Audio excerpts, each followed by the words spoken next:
will agree, Data, that Starfleet's orders are difficult. Difficult? Simply solve the mystery of Farpoint Station.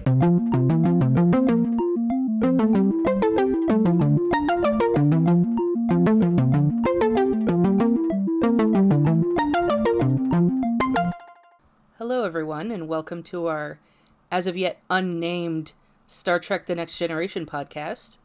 Myself, Maggie, and my friends Jeff and Dory will be taking you on a journey through Star Trek The Next Generation, also known as TNG. The premise is that me and Jeff are huge Star Trek nerds, and Dory has never seen an episode of Star Trek in her life.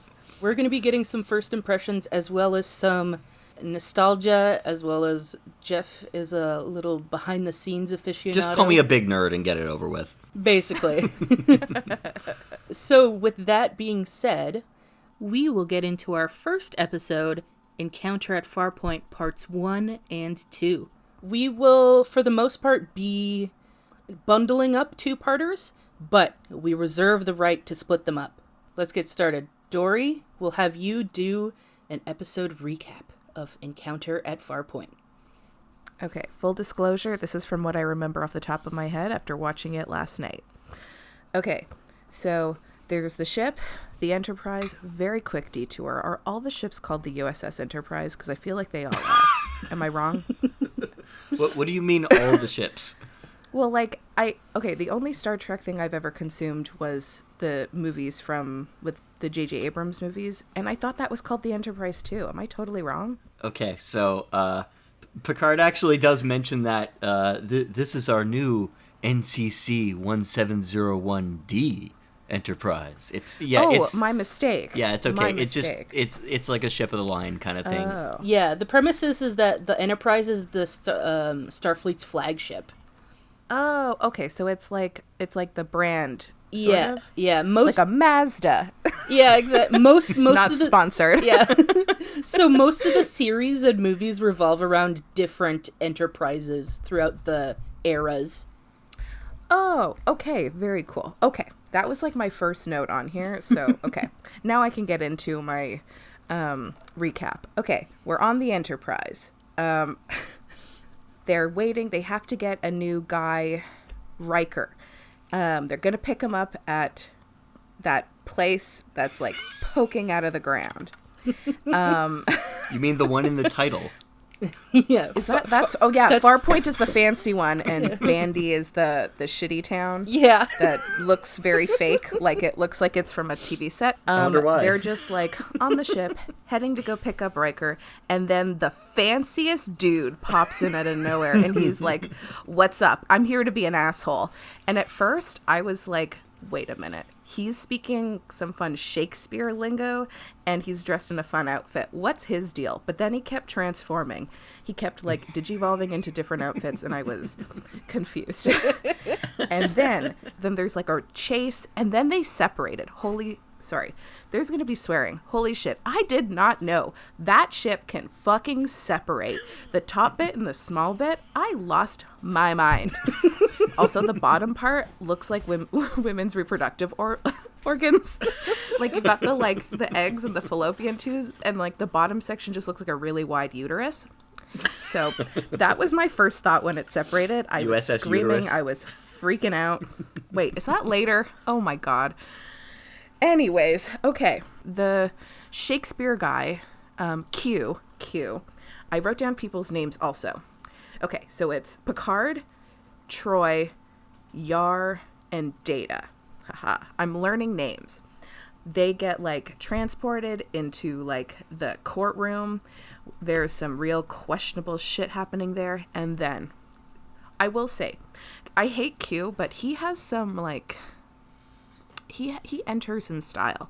That hovering situation where he's just hanging out on a fucking throne in some fancy hat and some robes and that big ass necklace, and he's just like, hello, welcome. I'm about to judge the shit out of you for something you don't deserve, because like thousands upon thousands of years of humans. Guess what? You 4 people get to represent it, suckers. And one of them isn't even human. Sorry, 2 of them aren't even human. Yeah. Wait. Oh, yeah, because Troy is half human. That's right. Yeah. I wrote down what her thing was. Betazoid? Yes, Yeah, that is correct. Yeah. I don't know what that means, but I'm assuming it's something to do with how she's like the emotions. Also, quick side note. Did they give the woman the like emotional role because she's a woman? Oh, we'll get into we'll that. talk about that later, but I was yes. like, Yeah. squeeze? I will say, this woman standing there with her like incredibly permed hair and just like one single tear going down her face, I was like, I'm here for this. I like Troy. I don't know what her deal is, but her one single tear and half her lines in this episode is her just going, pain, loneliness, despair, pain. I mean, mood. I mean, yeah. I actually wrote that in one of my notes. I'll have to find it at some point. She's But I just literally describing wrote the mood. action that she's supposed to be acting. I know. I am here for it. They're like, okay, we'll like give you a chance to prove shit. So like, bye, see you later. So they're like, okay, now we're gonna go to get Riker. And Riker,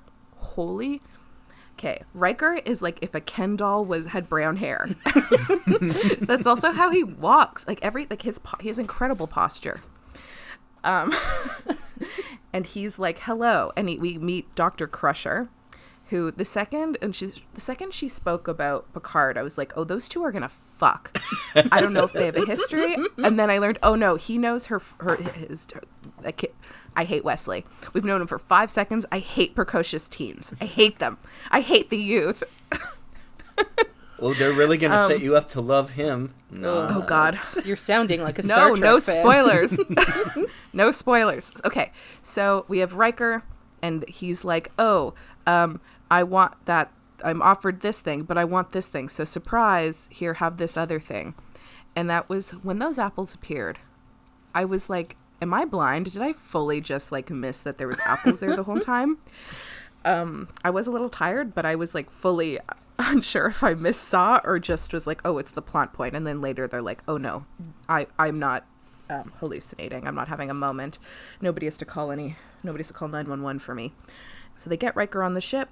Picard is like not very like distant or cold to him at first. And then, but Riker has a can-do attitude. And damn, I wrote in my notes when I literally wrote, Riker just jizzed when he saw Troy. I mean, they obviously, they allude that there's some kind of history. I am psyched. Troy right now is my favorite for her just one tier talent. My God, it's wild because this show simultaneously feels like the longest episode in the entire world, and the pacing is so slow, yet 45,000 things happen. It's kind of insane. And then that purple spaceship shows up, and they like scan the ship, and they're like, what the hell is this? And then Q comes back, and he's like, hello, I'm here to be annoying as fuck. Oh yeah, the spaceship is shooting Bandy, and people are mad. And oh yeah, Zorn is just, there needs to be a section where we talk about wigs and makeup on this, but that wig was painful. I was mad. Like, brush your hair, Zorn. It was upsetting. I'll wrap up the ending.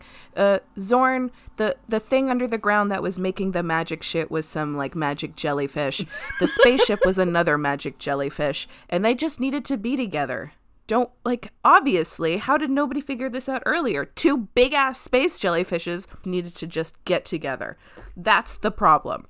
And because they were like, we'll do anything to bring those jellyfish together, Q was like, haha, well, you've bested me this time, but this won't be the last you see of Q. And I was like, oh, fuck me. Like, I don't want to see any more of Q.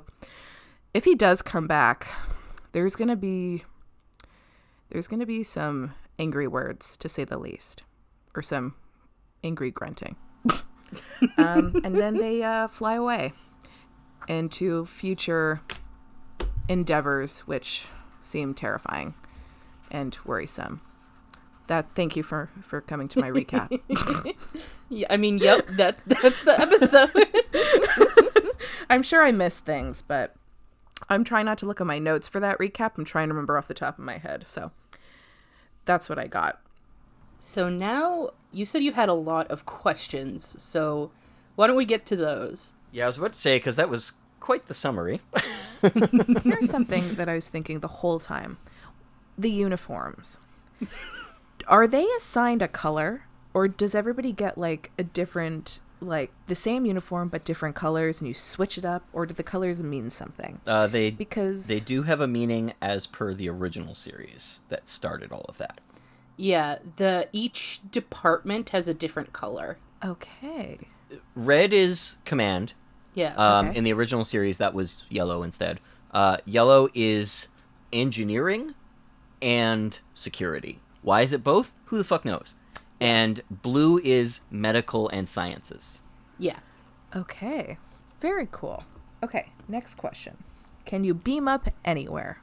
Because they were in the most random-ass places. They press their little shirt button and are like, let's go. It's a plot device. So basically, yeah, whatever restrictions they put down on beaming is the kind of thing that it's like, well, it applies until the script decides that it doesn't. Couple consistencies is that you can't beam through shields. So if your shields are up, you can't beam anyone up. Or you can't beam through another ship's shields. Okay, that's fair. And then if the weather is a little bad. As per the plot. Yeah, depending on plot. Mm-hmm. My next question. Okay, so this last question is very related to the plot. They're like, hey, Riker, nice of you to join us.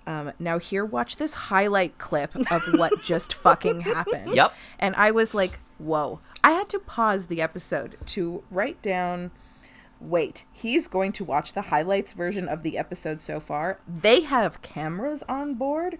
Who edited this clip show? How did this happen?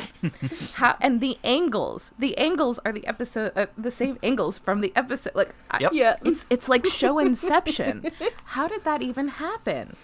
Imagine having a clip show about your episode in the first episode. Yeah, I wrote down in my notes, Riker gets to watch the first half of the episode. Yeah. It was so bizarre. Yeah. It's like, no, actually, I was going to ask, do they do this again? Don't tell me. Because if it does happen again, I want to scream about it again, too. I'm fairly certain that never happens again. Yeah. Oh, because I would have kind of loved to come up with an idea of, like, somebody whose, like, job is to be the editor on board the Enterprise. Yeah. Who, like, oh, this person needs to be briefed. Let me just put together the recap show. It's like a reality show where they have editors in, like, closets and shit. Oh my gosh. Enterprise, the real world? Would that be engineering or sciences? Oh god. Oh, I would say engineering because they're engineering the clip show. Yeah, I think that's engineering. Okay, so that's I think all of my questions. Okay. I do have some like sort of notes situation. A portion of them are about Data. Nice. Yeah. Data. Okay, first, his eyes freak me out. Oh, good. Second, when I think like Picard asks him something and he does basically like repeats what Picard says, but he does like the scariest impression ever. So I wrote, Data does impressions. Okay, Frank Caliendo. Like Data is, I honestly, like, I knew what he looked like prior to this because it's hard to not know what he looked like, but I was kind of worried that he was going to be really, like, annoying. I didn't dislike Data. He is random as hell. He feels like he's, like, an optimistic type of person. When he was in that forest situation and Riker was looking for him, and he's fucking whistling Pop Goes the Weasel, I was like, Data, interesting song choice. Yep. I mean, I don't know what, like, this universe's music situation is, but way to be public domain, Data. Good job. And Riker finishes with the whistling, and Data just, like, turns around, and he's like, oh, hello. Yeah. I loved it. And he also went to school for, what was it? Probability mechanics? What does that mean? What does that mean? It's some technobabble Star Trek bullshit. Hi, this is Editing Maggie. We've since found out that probability mechanics is a real thing. So, oops. Okay, now back to your regularly scheduled programming. Yeah, you'll notice a lot of technobabble as we go throughout the show, and it begins to make sense over time. As long as you just kind of accept it after a while. You become familiar with the words, and you're like, oh, that kind of makes sense, I guess. And then you just, it's a thought-terminating cliche. You do not think about it that hard. Also, I just want to give a note about that scene. Riker says that he looks up Data's record, but then has to ask him if his rank is ceremonial. Almost like he didn't look up his record. Yeah, and it's like, no, bitch, I went to school for this. I earned this shit. I think I really like Data. I also, so Wesley, he's running through that forest, and Riker's like, that rock is loose, you dumb bitch. And then Wesley, of course, being the dumb bitch, falls into the water that is like literally 2 feet tall. Yep. Like 2 feet deep. And Data jumps into action, gives 0 fucks, and just like pulls Wesley up above his head with the like happiest look of satisfaction, being like, I saved you. And Wesley is like 7 feet off the ground being like, thanks, like hanging above. And I was like, my God, I never thought I would like this terrifying character, but I am a fan. He is such a weirdo. And I am here for it. So good news. Oh, yeah. I'm a fan. That moment where he's like smiling up at Wesley, probably the creepiest smile he ever does throughout the show. Yeah, I screen capped that. Yeah. I screen capped that. Jeff screenshotted it too. It was terrifying. I screen capped a bunch of stuff throughout the episode because one of the things that I noticed was that I don't know if this is just like a directing choice. Everybody is very posed. So, like, there's always shots where, like, everybody is very, spaced out very specifically. So there's a lot of shots where it looks like they're, like a 90s, like, band or something. So everybody is perfectly, like, just seen in the shot. So I have some background info on that if you'd like. I love that. I'm obsessed with it. Everybody walks around with the best posture. Everybody makes direct eye contact. Nobody blinks. They might as all be aliens or androids, and I love it. They're all the most unnatural human beings, and I love it. It's so weird, and I love it. Everyone is so awkward in this episode. So, without going too much into into some of the acting choices, because they are definitely choices at this point in time. The only choice. There was a bit of a power struggle going on throughout this point in the series. So, Gene beginning Roddenberry, of it? Yes, literally the beginning of it. So Gene Roddenberry was the creator of Star Trek. He created the original series back in the 60s. He kind of built his career on the fact that he had created this cult hit that actually got bigger after the show went off the air. Then the 80s came, and they started making movies with Kirk and the crew. And after the first film, he was kind of shunned off to the side because his ideas were wacky. He was very, like, power-hungry when it came to, like, no, I want it to be done this way. And he shot up the budget on the first film ridiculously. The producers knew that they needed Gene's approval in making a new show. They knew that would help to kind of solidify the fan base in deciding to watch it. And so they got him in as an executive producer and gave him a fair amount of power in crafting the show at the beginning. But he really honed that in a little too much. He didn't like giving other people the opportunity to do things their way. He had to have his say constantly. And so during the actual shooting, he was heavily involved on set.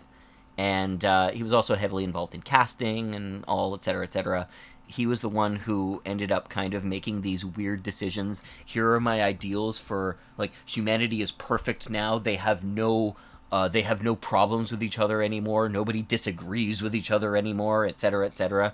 And he kind of expected that things were kind of lifted to this godlike perspective and wanted to portray that as much as possible. And so it comes out very much in the directing that he was on set for. Because, yeah, man, everybody moved. Just there's a scene when they're underground, everything starts shaking and the space jellyfish is shooting down, and they're like, okay, we need to get Geordi, Yar, and Troy up. And so then they like arrive back into the ship, but like everybody's forgotten how to use arms. So like they're just they're just standing there, and like their arms are just like dangling, like looks really loose. Like they're like, oh, what is this? Is this like a moving thing? And it was weird. Just it looked like nobody knew what to do with their bodies other than like walk here and stand, and then walk here and stand, and make the most intense eye contact you've ever made in your life. In a lot of cases, they probably didn't know what to do. Jean kind of famously would either give people too much direction in how to portray their character or not enough. So, like, in Troy's case, you can tell that, like, he really solidified, okay, you're extremely emotional. Your character, like, brings emotions to the forefront all the time, which is why anytime that she describes an emotion, she's acting it as hard as possible, and it's a little overdone. And actually, Marina Sirtis, who played the character, quite frankly said she hates her portrayal in this episode. No, I love her. I wrote down that Deanna, like, looks constantly terrified and is so weepy this entire episode. She really is. And, like, not even when she's feeling other emotions. Like pain, loneliness, and despair. Yeah, exactly. Exactly. Not even when, like, just in general, she, like, is very weepy this episode. And I wrote down that if she had just been, like, kind of a normal, competent officer, when she starts feeling, like, the pain, despair, and loneliness, it would be much more impactful. Sorry, is that her job? Is all she does is supposed to sit there and feel emotions? Yeah, she's the essentially, yeah. She's the ship's counselor. Why she's on the bridge, who knows? Yeah. What does that mean? What is the ship's counselor? She's the therapist. Oh. She's like the ship's therapist. Is it because she can like empathize super a lot because she can feel their emotions? Yes. Yeah. That's essentially why she has the job, yeah. Yeah. I think that's why Picard has her on the bridge, is to like help him out, like dealing with aliens and stuff. And emotions, because nobody does a facial expression this whole show except for her. Oh my God. She smiles. Yeah. She looks sad. She cries. She like gets to smile and be happy at the end, and she's like, joy. Blah, blah, yeah, blah. she really is the only one with emotions in this episode. It's is. kind of wild. Yeah, nobody does a facial expression. And one of the things I actually really liked, not for like, oh, it's good, but it's a personal thing. Patrick Stewart does not make one facial expression. No. He sounds kind of angry-ish and kind of condescending the entire time. And I could listen to him talk for hours angrily and not doing a facial expression. I enjoyed that. I also really liked that he was like, I don't know how to deal with children. So somebody's going to have to help me with that. And like one time, so he's nice to Wesley, who is one kid who's like that. He's got to be what, 14, 15, 13? I don't know, of some preteen, early teen situation. He's like, haha, I've been nice to one kid for 5 seconds, because when Wesley touches something, he's like, get the fuck out, you asshole. This is why children shouldn't be anywhere near here. Yeah, he kind of did flip out very quickly. Yeah. I loved it. I was like, honestly, though, that's also a mood. Like, no. Yeah. He's like, there's children here, and I didn't ask for it. I love that scene too. Not the Wesley one, but the scene before where he's asking Riker to help him out with children, because that scene starts off with like Picard and Riker are having this like private meeting after everything. It's this like really intense moment where Picard's like asking Riker about his insistence to not let the captain go on away missions. He's testing him. He's like, so the captain's authority means nothing to you. And that kind of thing. Like he's trying to see if Riker will stand his ground, and it's like this tense like showdown. He's like, so you don't plan to back down from this, Riker? And he's like, no, sir. And then he like turns around to look out the window. There is one other thing. I'm really bad with kids. Yeah, he fully was like, I don't want to embarrass myself in front of children. And I was like, What? Yeah, it's so random. There's also an aquarium in that conference room. Oh, yes, the, wait, in the conference room or in his ready room? I don't remember. In one of the rooms where they had a conversation, there's a full-out aquarium. Oh yeah, in Picard's private office, he has a little aquarium. Yeah, the fish is named Livingston, by the way. It's never mentioned on screen, but it's there. That... Oh, Jesus which, by the Christ. way, off mic, Dory brought up that, like, we don't learn Picard's name till, like, 45 minutes into the episode. Yeah, I made a note. 35 minutes. It's not until Dr. Crusher is like, oh yes, Jean-Luc Picard. And I was like, I knew this, but I also was like, if I didn't know this, I would have been like, who the fuck is that? it took like so long to realize people's names that at the end I full out wrote everybody's name that I could remember. I actually found that they did a better job introducing names than they do in a lot of films nowadays. That's an issue I have when watching movies, where I don't pick up on names because they don't say them enough. They do bring people's names in like very casually and natural. Yes. It just like 35 minutes for a character we've been with for that entire time, basically. I mean, like, who's this bald guy? Yeah. The dialogue I do find is quite clunky though, but actually before we get too far into that, while we were on the topic of Picard, how would you describe his character? I want to hear this from your perspective, just only having seen this episode. No nonsense, stern. It doesn't seem like he has a particularly like. It doesn't seem like he'd be like super fun, but at the same time, I feel like if you got him really wasted, there'd be some real interesting nonsense he'd come up with. But it doesn't seem like he lets loose particularly often. He doesn't seem funny. Okay. Even though he like you would think, because like he's got that like lovely British charm, and oh my god, such a good voice. Could listen to talk for hours. But he just feels very serious and no nonsense. So. Yeah, that's kind of what I got from him. So that is quite accurate, but without getting into any spoilers, he's actually very out of character in this episode. This is... Really? Yeah, very little of this is how he's portrayed going on. He starts to shed it fairly quickly, but I looked a little bit into it because my first impression of it while watching through the episode again was, okay, he's coming off like a British ship captain in the 1800s. And then it turns out that when Gene Roddenberry was describing, like, who the hell Picard is, Gene Roddenberry quite literally handed Patrick Stewart a stack of books about this 1800s British ship captain and said, this is your character. And I'm like, holy shit. I think that's why Q greets him as a conquistador. Yes, actually. Oh yeah, he keeps calling him Mon Capitan. Mon Capitan. Yeah, I was like, okay, he called him that twice, and that bugged me because I was like, your pronunciation is shit. Not that mine is better, but I was like, why? I hate it. Also, very quick side note: Q's lipstick in his judge outfit drove me fucking crazy. I hated it. Hated it. It was too dark. The makeup was weird. It's very interesting that you don't like Q, because to me, I've always liked Q, and I thought he was the most interesting part of this episode.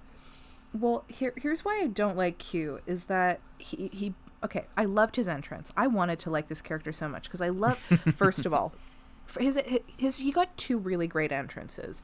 One was him in the Shakespeare outfit, and then he like transforms into like the veteran, like the American veteran, and then he gets into the sparkly, the snowsuit, the future soldier thing. Yeah, where like the military controls people by drugs or something, and he just the amount of he just busts in. He's like, hi, humans. You're going to atone for the sins of all of humanity. And I was like, who the fuck are you to decide that? Like, humans are trash, yes, but who are you? Who are you to decide this? Also, that crowd and that, like, he also got his amazing fucking entrance in the like courtroom situation, but that crowd looked like people when they were doing like those like wide shots of the crowd. It looked like people, like extras from either a Monty Python sketch or a Mel Brooks movie. Yeah. I kept waiting Accurate. for somebody to stand up and say something really wild and funny, but no. It was very tacky, like the original series was in that moment. I actually wrote that down, that I was I mean, I shouldn't be surprised, but I was very surprised in how much of a TOS vibe this episode has. So there's a very good reason for that, and I was looking for a good reason to segue into this. The episode was written by 2 people, actually. All of the Farpoint stuff was written as a single script idea that was meant to be a 90-minute script, because there was like a fight back and forth between whether it was going to be an hour-long episode or a 90-minute episode or a 2-hour episode, and they just couldn't end up deciding. And the person that Gene Roddenberry pegged to write it was a woman named Dorothy Fantana, or DC Fantana, as she's more commonly known. She was a prominent writer on the original series, and actually one of the head writers on the original series. Gene brought back a fair amount of people from writing the original series when going back to this one, and so she wrote all of the Farpoint stuff. And then it turned out it wasn't long enough for them to do the script. So Gene walked in with only 2 weeks to go and said, "All right, I'll add to it." And Gene added all of the Q stuff, because I don't know if you noticed throughout the episode, but the Q stuff is kind of segued in there. Like, it never is directly related to any of the Farpoint stuff. It feels like if it wasn't there, nothing would have changed. That's right. And the original story about the Farpoint mission is very original series. But knowing that it's an original series writer and the original series creator that wrote this in general, and they both wanted to go back to that original series vibe that made Star Trek popular in the first place, it totally clears up exactly why it feels the way that it does. Yeah, that kind of brings me to, like, I know because of that history, this wasn't really possible. They had, like, 2 weeks to write it. But, like, when the Apple thing happens, I'm like, if you're watching this for the first time, not knowing what happens, you would have probably assumed that it was Q doing that. Because he's the... that's a good point, yeah. He's the only person... I thought it was a ghost. Yeah. I thought it was a ghost. Because, like, Q's the only person we've seen so far that can, like, materialize things out of thin air. So, like, it would have been really interesting if the Q were working with the Bandy. And, like, that would explain why... Because we never get a reason as to why Q is, like, confronting them now. Like, Right? why... That's true. I was like, who does this guy think he is? And he's an asshole. He has nothing to do with anything. Did the humans do something to him?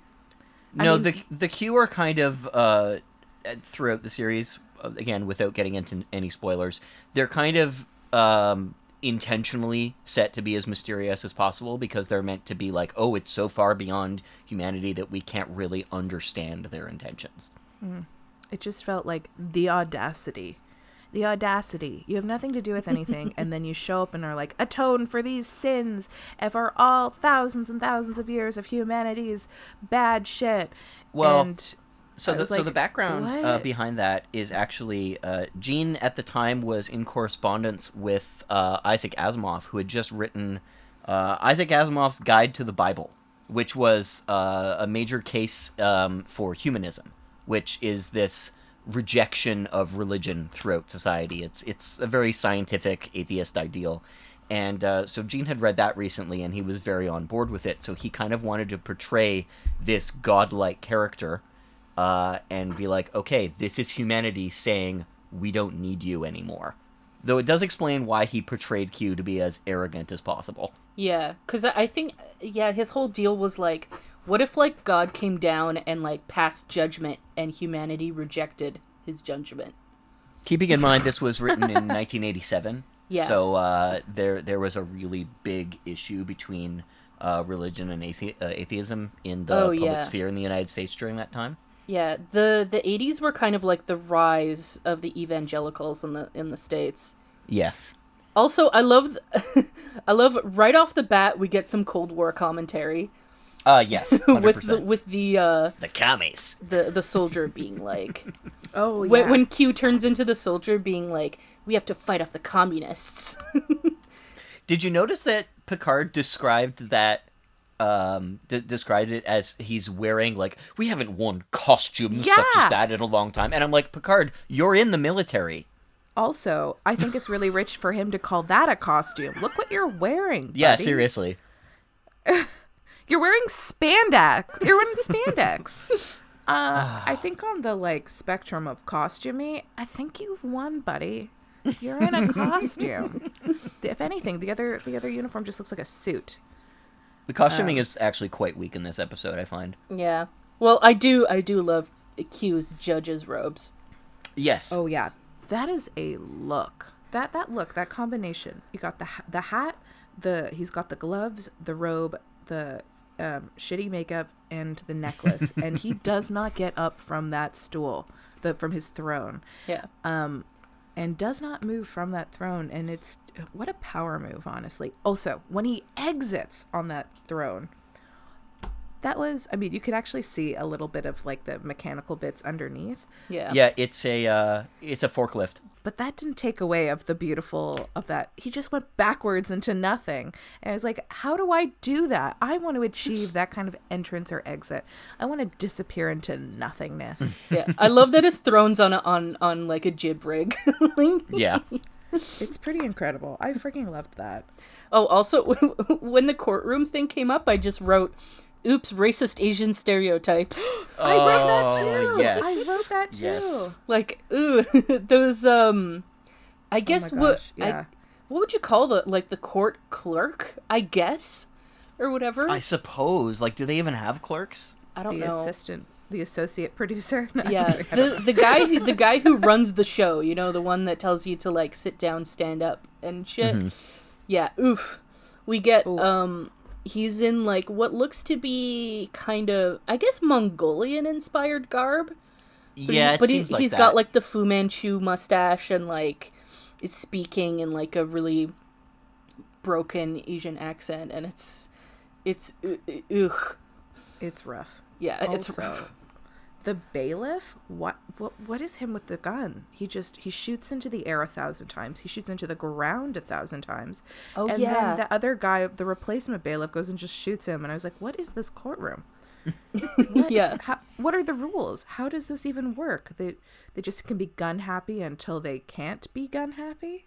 Yeah, I mean, I think it's supposed to be like, it's in, our future, but the show's past.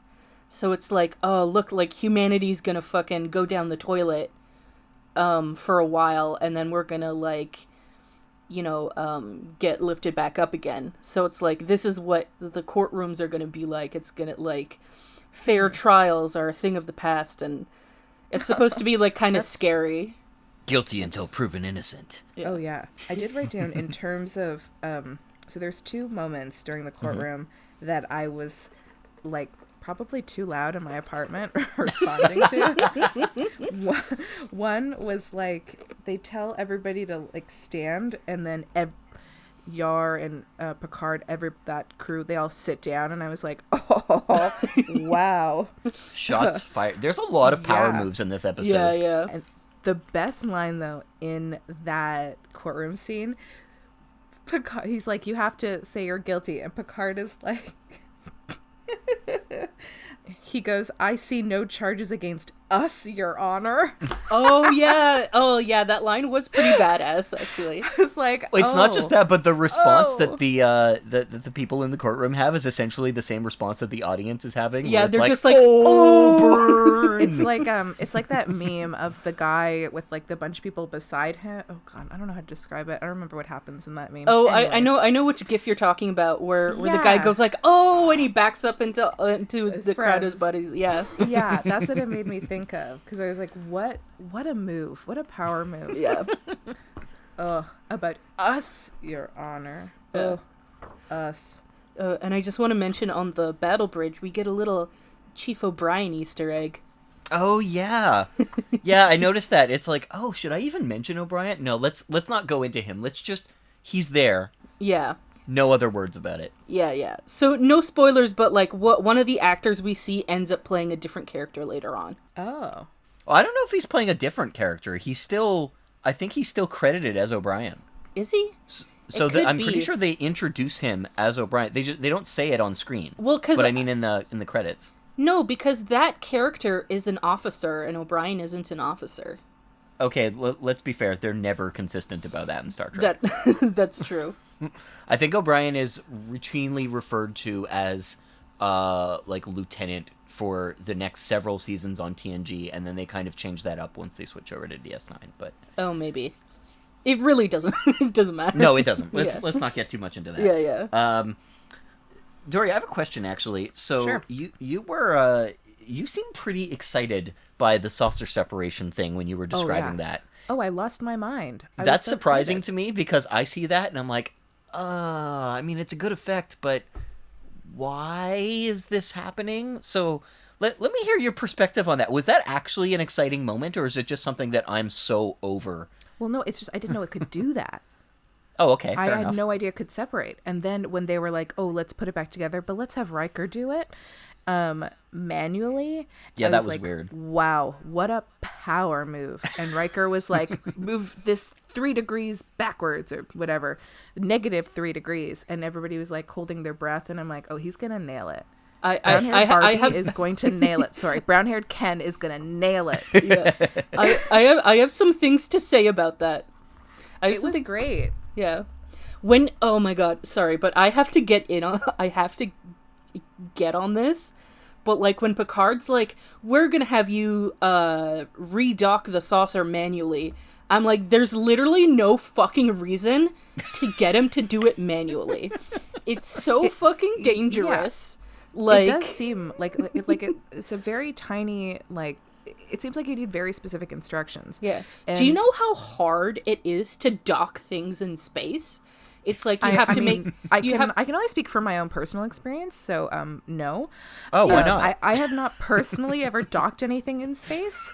I'm just like, because like, but it is so hard to dock shit in space. It's like you have to be at the same speed. You have to make sure you're at exactly the same angle. Because remember, in space, like, it's not like Star Trek where everything is the right way up all the time. Like, things turn and float, and then like, you know. Oh yeah.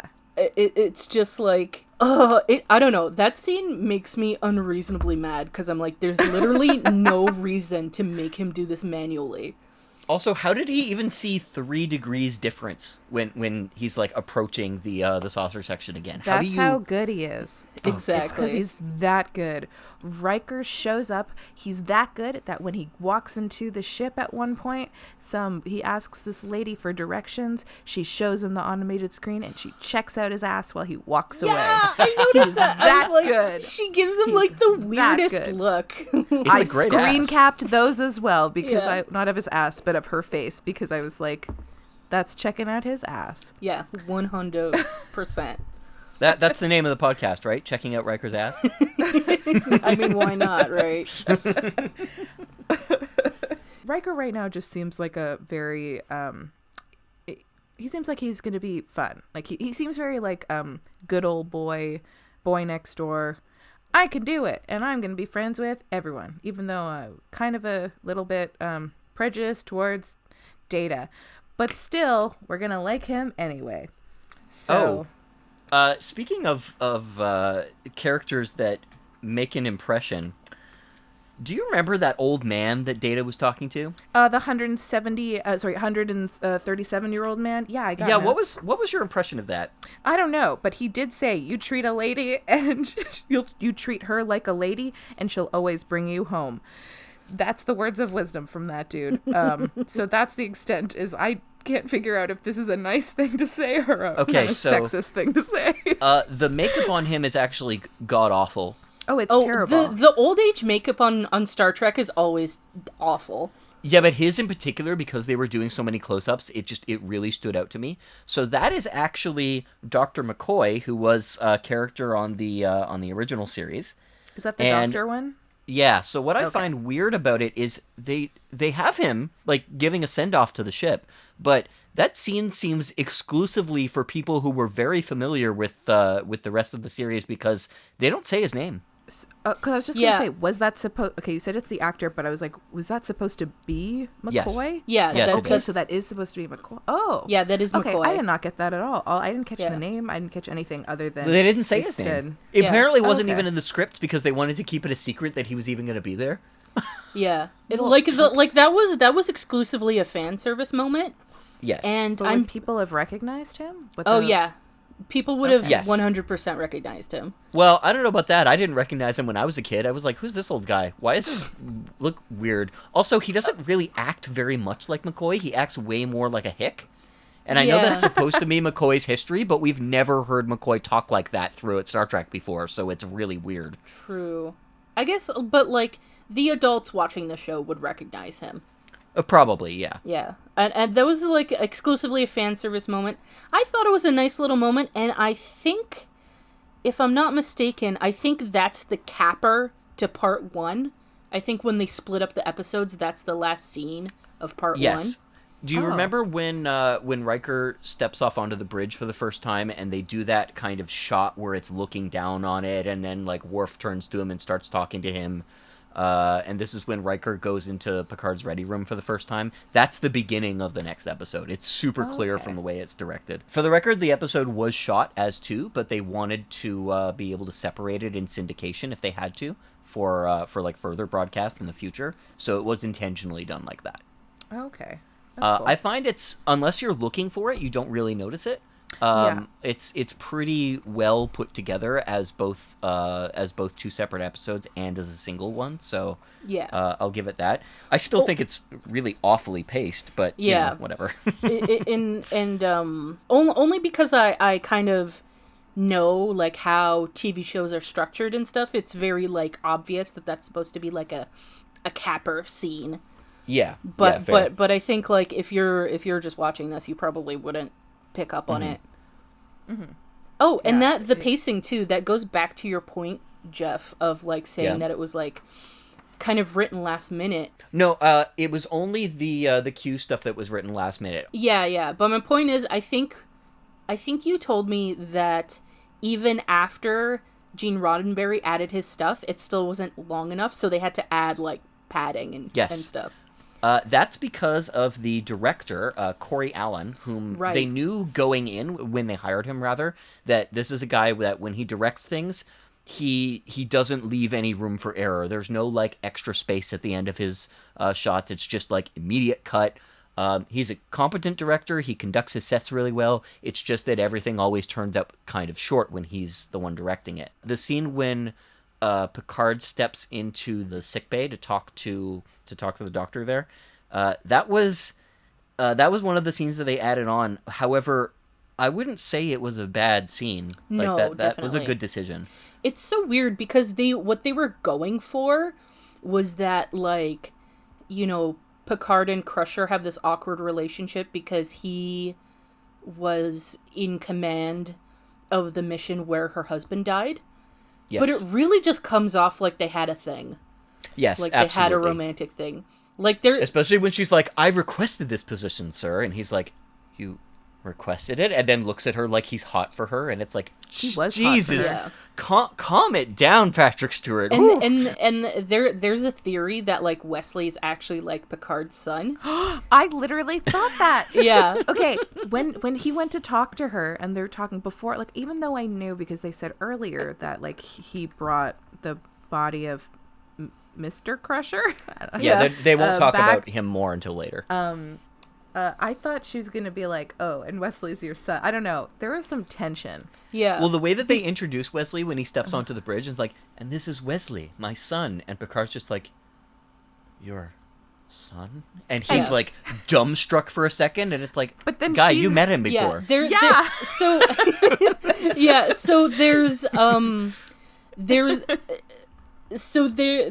I don't think there's any way that the creators intended for that to be the case. Like, No, especially probably not. because, like, Gene Roddenberry was very, like, humanity's perfect, so there's no way he would imply that, like, our good, like, captain was having an affair. Right? But Very true. that scene is so suggestive. Like, the way it's shot and the way it's acted, it, like, very much comes off. It's like, oh, this is your son. And that's why he, like, also softens up a bit and lets him on the bridge for a little bit. Yeah, definitely no forethought into that. Yeah. Oh, and sorry, I wanted to segue from the padding thing, so I really want to talk about the saucer separation scene, because talk about padding. I mean, Jesus Christ. So, like, they obviously want to show off that the saucer section can separate, because that's like a new thing for the Enterprise. But it goes on so long, and they pad it out with all these reaction shots, and then, for some inexplicable reason, they play the full theme song again. Oh, yes. And it's like... That was an odd decision. It's such a weird choice. Like, maybe they just didn't have the budget to get more music, but it totally kills the tension of the scene. And don't get me wrong, I love the theme song. My very first note that I wrote down is, theme song is a banger. So I love the theme song, but it's like, it's this tense moment of, like, this thing's chasing them, and they're trying to, like, save all the civilians, and then it's like, da da da da da da da. So that's actually a post-production problem rather than it was anything else. Originally, the theme was meant to be different. Yeah. So the reason that this theme was worked into it was to throw back to the first movie when it was because the theme was written for the first movie. Yeah. Or at least that's when everyone saw it the first time. And so they had a different theme written for the show when they were composing all the music for this. And then, not quite at the last minute, but later on in post-production, they kind of decided, no, we like this a lot more than the original theme. And you can find the original theme online. It's not bad, but the one they chose stands out a lot more. Yeah, because that kind of leads me into... Because I didn't set out to do this, but I kind of, as I was watching the episode, the thoughts kept coming up in my mind about what would a person who was, like, a fan of the original series, like, what would their impression be of this episode? And it must have been so weird. If you were following the movies and stuff, it must have been so weird to hear that as the theme song, because you probably would recognize it from the motion picture. Possibly. It depends on when the last time they saw the motion picture was, because keeping in mind that home video was still pretty new at this point. That's true. Because I think they started TNG, and then there were still a couple more original series movies that came out, Yeah, there right? were two. There was Star Trek V, which I think... No, did that come out in 86 or 87? I don't know. It was sometime not within a year of TNG premiering. So yeah, they would have heard it then. And 6 didn't come out until 91, I think. Okay, so most of the original series movies would have been out. At least the first 4. So yeah, that's true. People would have been familiar with it if they had gone to see the films. This note didn't come about till later, but I realized that it would have been quite shocking for someone to see a Klingon on the bridge of the Enterprise. Oh, absolutely. And they treat it so casually. They never even... They never pointed out till, like, later on in the episode. Is it like so it is shocking to have Worf there? Yes, because in the original series, the Klingons and the Federation were, like, strict enemies. The Klingons were stand-in for the Russians in the original series. Yeah, having a Klingon on the bridge is, like, really weird and, like, really surprising. Oh, especially since the films had also been establishing them as clear antagonists throughout this as well. Yeah, because Undiscovered Country was, like, the thing that opened the door for a Klingon alliance, and that didn't happen till well into, as you said before, well into TNG's run. I really respect that they treated it so casually. They didn't like mention it at all. Mm-hmm. And they never explain what he's doing there in the first episode. No, just that he's a Starfleet officer and a Klingon, and that's it. Yeah, and I think that's in my opinion, that was a really good choice. They actually hadn't quite decided where he had come from at this point in the series either. There isn't a lot about him in the character Bible because Worf was actually quite a late addition to the series. I just thought that was really cool, like thinking about it from the perspective of someone who only knows the original series canon, you know? I thought, so they had a lot they needed to accomplish in this episode. Oh, yes. You know? Like, I mean, that's why we've been ranting about it for so long. That's why I give them a little bit of slack for, like, pacing and some clunkiness. It's the first episode, and yeah, they have so much to accomplish. They're following up this, like, iconic series, like this thing that people love so much. And people are really attached to the original characters. So you have to introduce all the new characters. You have to introduce the new ship. You have to show all the new tech. You know, you have to establish that this captain is different from Captain Kirk. Like, and I thought they did a really good job doing that. Yeah, I thought all the things they needed to accomplish in this episode, they did a good job at doing. I think one of the things that they ran into that they shouldn't have is while rewriting Star Trek for a new audience with TNG, I think they kind of failed to realize what it was about Star Trek that had made it such a watchable show. Yeah. The original series, because the original series focuses on that trifecta of the Captain, Spock, and McCoy, who are all charming characters in their own right that are really fun to watch on screen. And this didn't really have that. The Captain's kind of an asshole. Mm-hmm. And he's not someone that you're necessarily rooting for, because when he's not being an asshole, he's kind of preachy instead. Yeah. And this is definitely an example of a plot-heavy episode rather than the original series' character-heavy episodes. Yeah, definitely. Dory, you're going to see a lot of that as we go on. Plot-heavy episodes for another season or two. I think the TOS vibe is probably an asset in this regard, in terms of like getting definitely the original fans of the show on board. Ironically, there were a lot of fans who were very vocal about not being on board. Yeah, you know what? That happens with every Star Trek. Yeah, I think if it was me and I had been a fan of the original series, I probably would have been satisfied with this episode. I might have been. Actually, that's one of the things that, like, rewatching this episode, I was surprised how much I enjoyed it. Oh, okay. Because every time I think about Encounter at Farpoint, I'm like, oh god, do I really have to watch this episode again? That's exactly what I thought. But, like, for the most part, I was entertained and engaged. I don't know if that could be because I was, like, actively watching it to take notes and things like that, but it was a lot less boring than I remembered it being. Dory, what did you think? I mean, it did drag. Yeah, obviously. It's true. Very slow pacing. I did get distracted a couple of times, so I had to move my phone to a different section of my tiny shoebox apartment, so I could just focus and, take notes. Yeah. I was also going on like very few hours of sleep, but like there was part like it definitely dragged. I think though, like if I was watching this, I almost said of my free will. You know what I mean? If I was watching outside of this circumstance, if I watched this episode, I probably would actually give it like a few more episodes to be like, okay, like reel me in more, because oh no. Yeah. Well, I got bad news for you with what's upcoming. Yeah. It's literally a miracle they had a second season. Yes.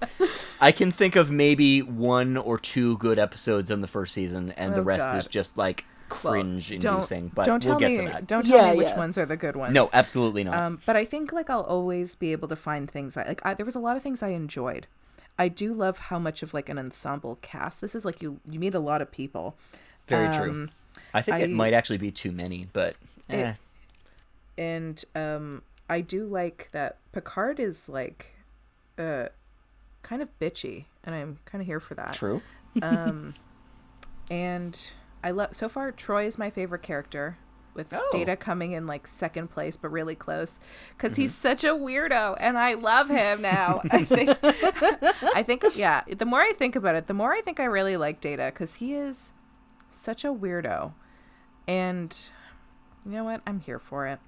I enjoyed it. I mean, it's not like, oh my god, I loved it. Because I hate Q. Yeah. Okay, that's fair. It was watchable. Yeah, I enjoyed it. It's not like, oh my god, this is the most incredible thing I've ever seen, and I probably don't have to watch it again. But I enjoyed it. There was a lot of things about it that that I laughed out loud about. Maybe not, it wasn't intentional from the show, but yeah, I enjoyed it. I give it, I'm just trying to think, what would I rate this episode? 6 glowing space jellyfish out of 9. Also, sorry, just the jellyfish thing reminded me. I did write in my notes. So the jellyfish get to be reunited.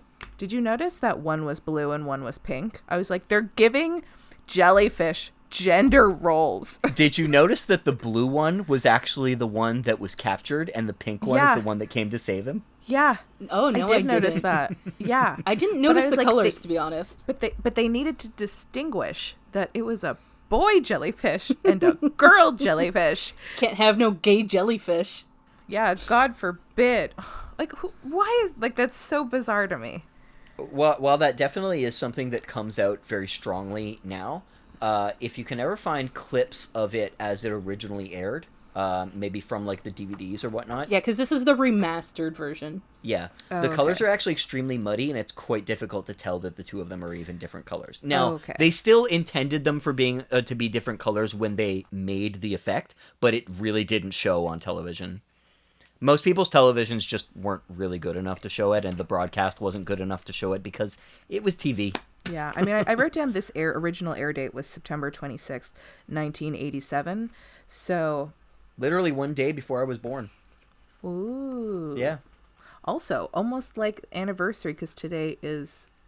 That's right. The 17th. We're hitting 33 years in a couple weeks. Oh, this show is older than I am. Hey, can anyone tell me what Worf's job was in this episode? Because he was there doing various things. To sit and to stand. He commanded the saucer section.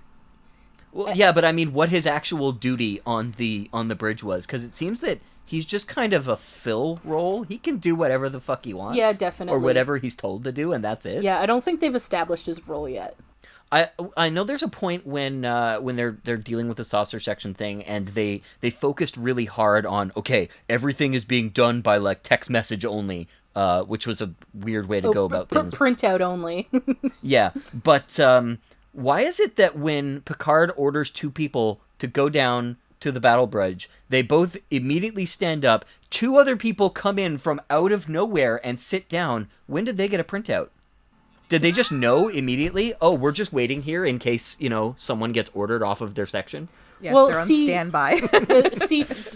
Fax has really come a long way. I do like in this universe, it's like now fax is like obsolete, basically. But this how many years in the future? It's back with a vengeance. Fax is back.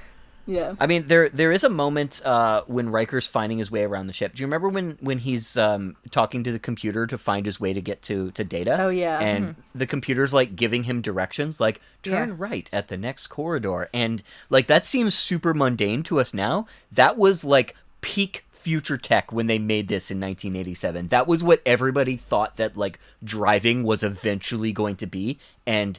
we've already reached it, so it's not exciting to us, but they legitimately thought that was, like, the pinnacle of technology. Yeah. The computer telling them where to go. Yeah, the only thing missing from that is someone yelling, "I know where the fuck I'm going, shut up.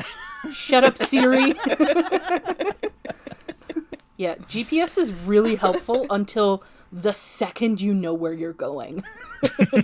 And then it's just infuriating. So, okay, I think we've kind of covered our deep thoughts on it. So I think we should just talk about some of our favorite moments and or lines. Deal. So I just want to get some out here.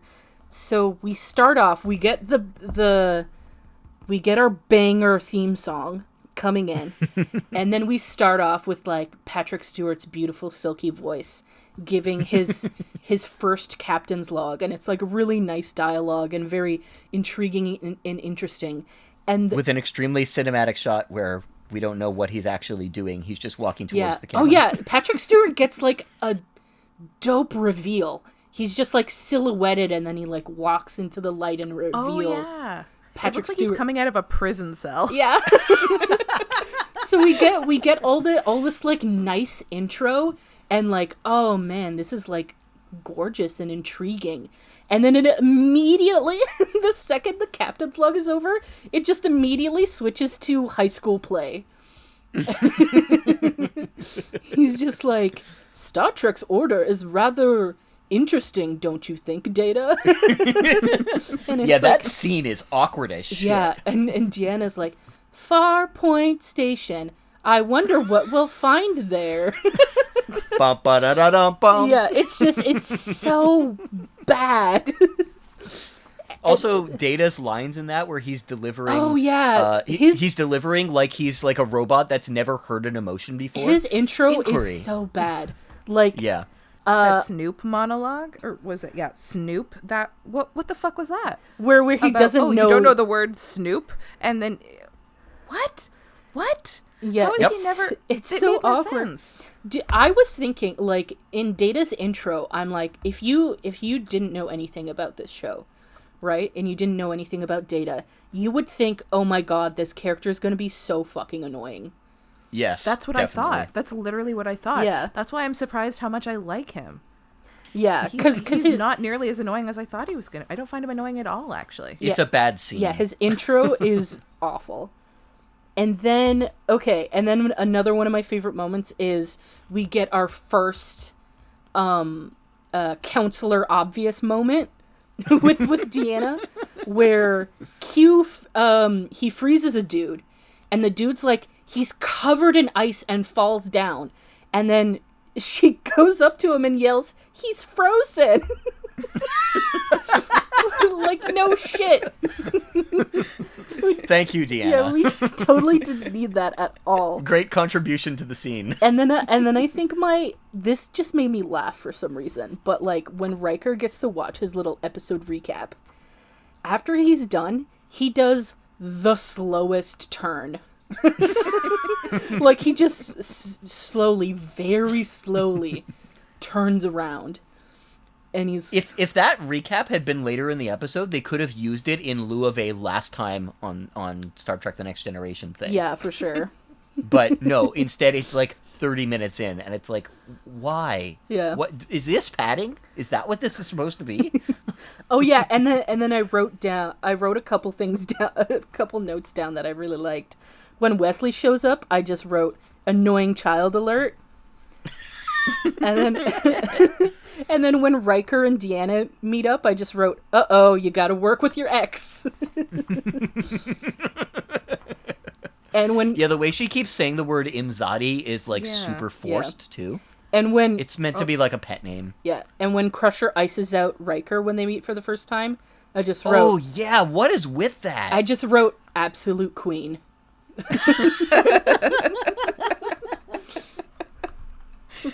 She's great. Yeah. I'm looking forward to her giving some real passive-aggressive comments, or...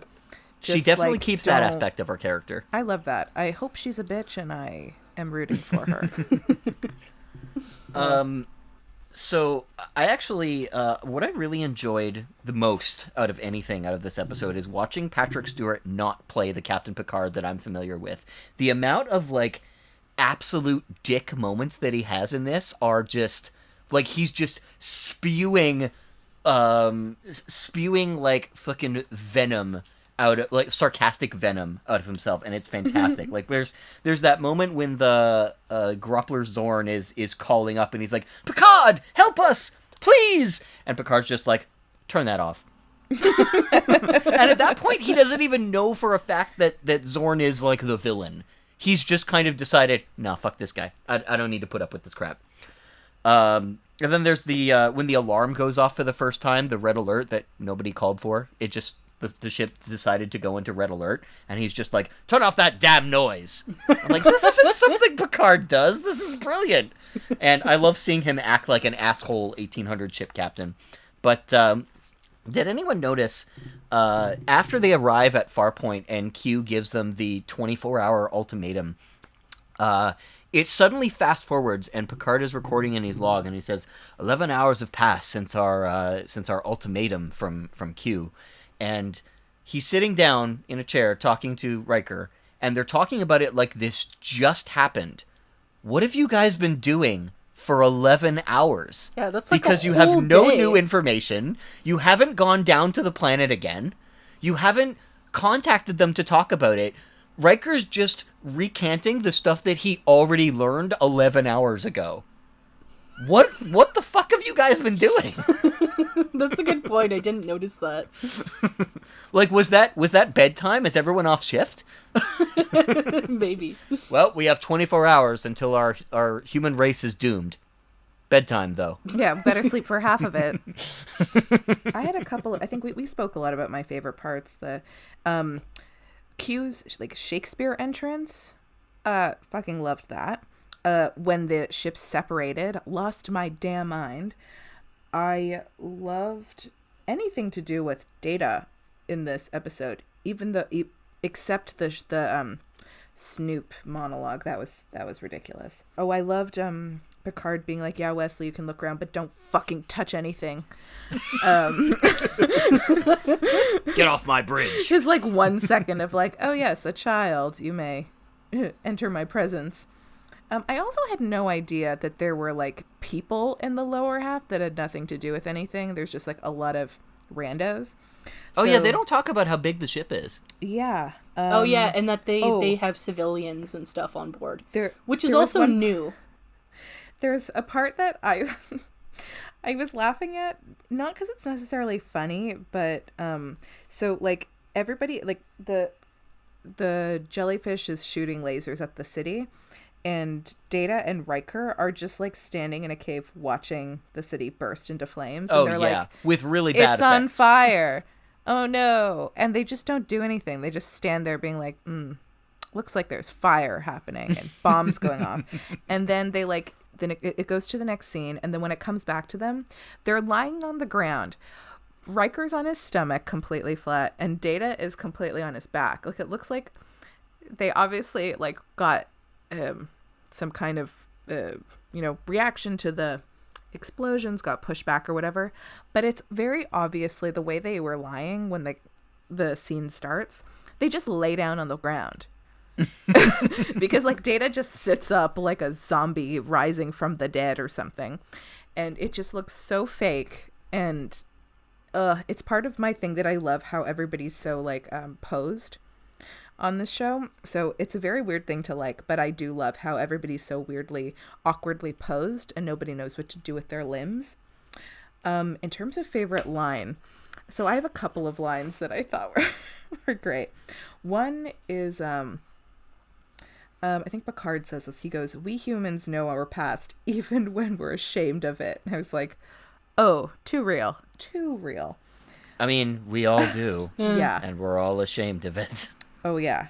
There's some people who very distinctly do not know our past, though. True. Oh, true. for sure. For sure. I did love that you treat her like a lady and she'll always bring you home. But my favorite line, which I believe was also Picard, he goes, I think this was to Q. He goes, "Either leave or finish us." and I wrote, same.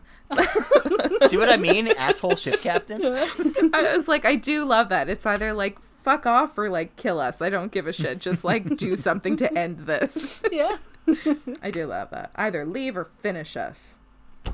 Picard speaking on behalf of the audience. I love it. I think also at one point, I think at the end he also yells, "Get off my ship."